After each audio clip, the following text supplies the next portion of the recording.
흔히 남자가 여자에 비해서 평균 수명이 짧다는 말을 많이 합니다. 그런데 왜 남자가 여자에 비해서 평균 수명이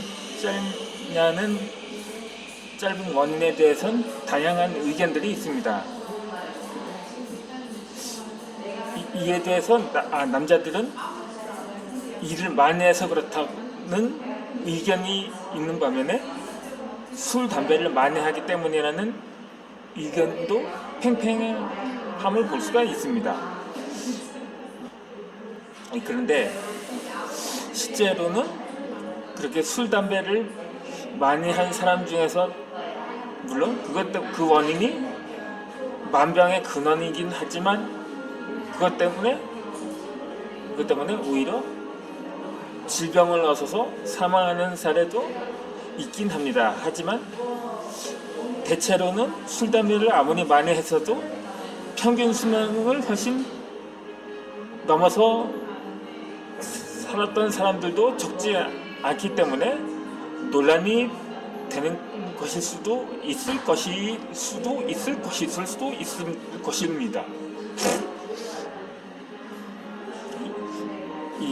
예를 들어 이 영국의 처칠 수상도 담배를 늘 입에 달고 살았었거든요. 그럼에도 90이 넘게 장수를 한 경우도 있고, 술, 담배는 하지 않았지만 과로사한 사람도 적지 않기 때문에 항상 그러한 의견이 분분하다는 점입니다.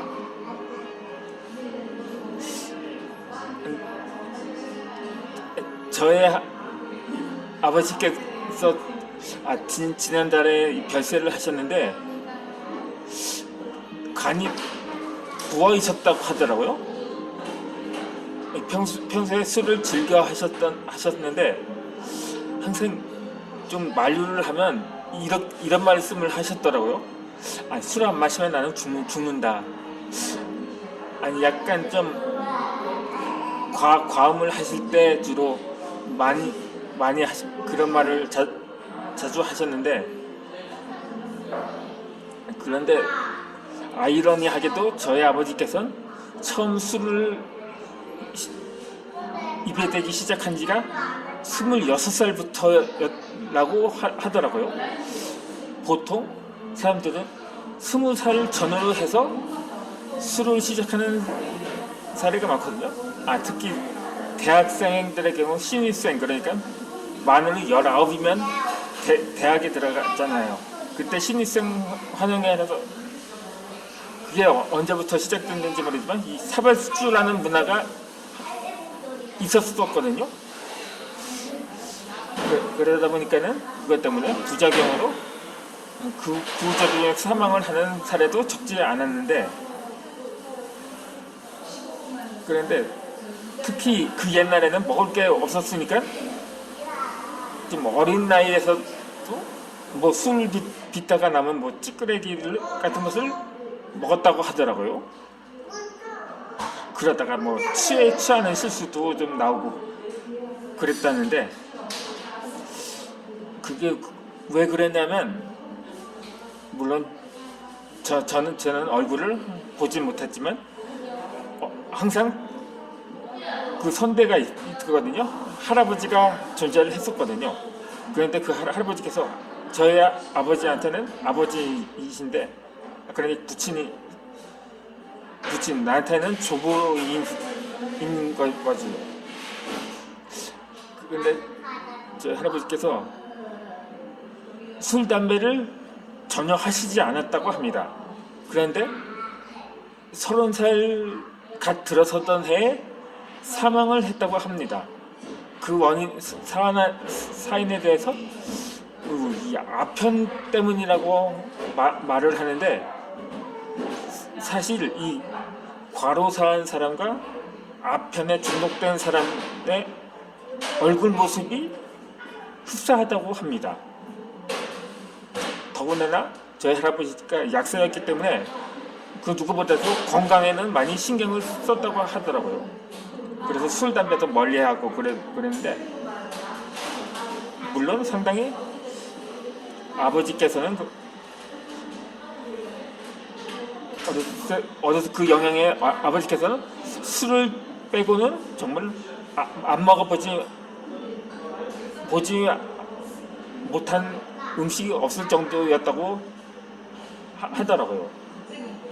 근데 그러다가 결국 30살밖에 안 돼서 사망을 하니까 마음이 왠지 상당히 허전했던 건 했었나 봐요. 그래서 20살, 20대가 훨씬 넘어서 처음 술을 시작하다 보니까 그 술의 양이 났었던 거죠. 그리고 뭐 역사적으로 그렇거든요. 중국에 술, 담배를 하지 않았는데 이 과로사한 군인의 이야기입니다. 이 중국의 전쟁형인 린바오라는 사람이 있었는데, 물론 우리 입장에서는 전쟁 원흉인 거죠. 6.25 참전을 지휘한 장군이었으니까요.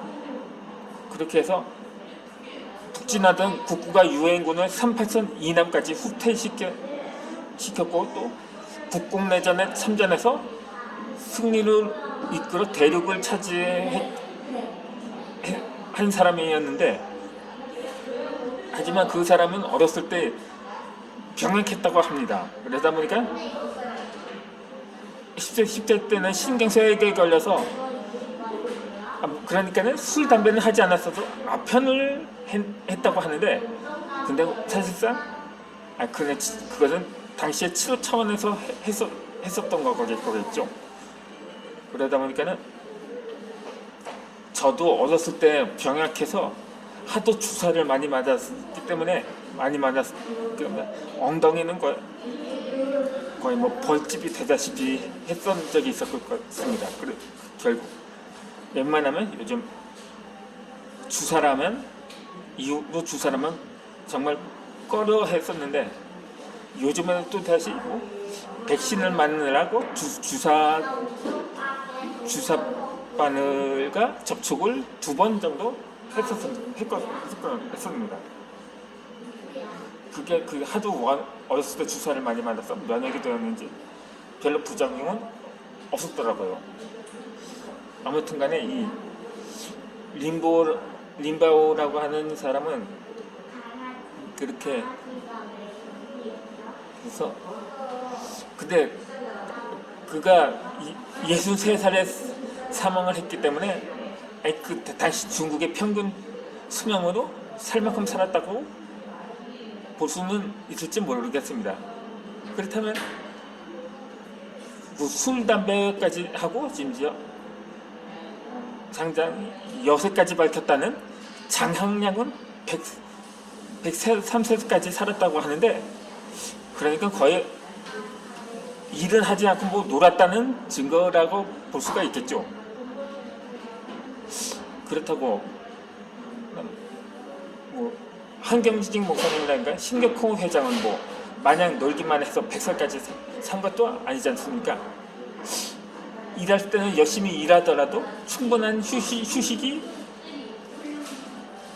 보강되어 돼서 나름대로 건강한 삶을 살아간 거라고 볼 수가 있는 것입니다. 이렇게 바로 그렇기 때문에 특히 옛날에는 요즘 같이 뭐 주 5일 근무라든가, 조금 또 주 4일 근무 얘기까지도 나오는 상황인데, 그 당시에는 정말 지금 주 5일, 4일 근무라는 거는 상상도 하지 못했던 시절이었거든요. 더군다나 자본도 없었고 자원도 없었고 기술도 없었던 그 옛날이었으니까요. 오로지 사람이 자본이자 자원이자 기술이었던 시절이었기 때문에, 정말 쉼 없이 살아왔기 때문에, 그래서 오히려 그 당시에는 평균 수명이 그렇게 길지 않았다고 평가를 하는 사람도 있습니다. 그러다 보니까는 이제는 물론 요즘도 흔히 산업재해라고 해서 현재 지금 이재명 대통령 후보도 산업재해를 겪었다고 하는데, 그 중에서는 흔히 안전사고라고 하는 일하다가 기계에 손이 눌렸다고도 하고, 또 어떤 사람은 용광로에 추락하기도 하고, 그러한 산업재해 중에서 그중 가장 높은 비중을 차지하는 게 바로 과로사라고 하더라고요. 그래서 한창 주 5일 근무제의 필요성을 제기하게 되었던 거죠. 그렇게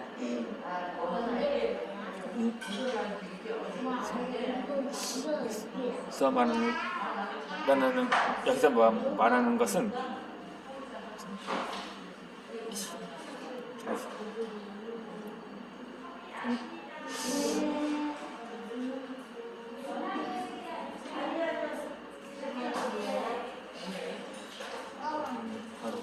과로하지 않은 것도 그런지 물론 정말 누구 말대로 인적 자원밖에 없는 우리나라에서는 우리나라가 주 5일 근무가 시작된 것이 거의 20년 정도 되었거든요.